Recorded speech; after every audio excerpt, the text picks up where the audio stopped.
ആന്ന് പറയുന്നുണ്ട് ആൻറ്റോ. ആയിരം കണ്ണുമായി എനിക്ക് ഇഷ്ടമുള്ള പാട്ടാ, ഞാൻ പാടാം കേട്ടോ. ആയിരം കണ്ണുമായി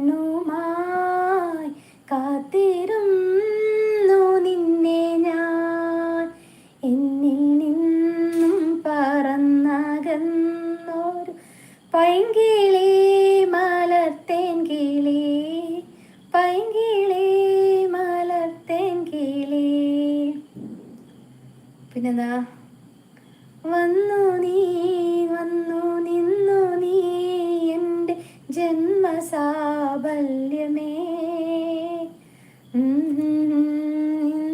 നിന്നു നീ എൻ്റെ ജീവചൈതന്യമേ.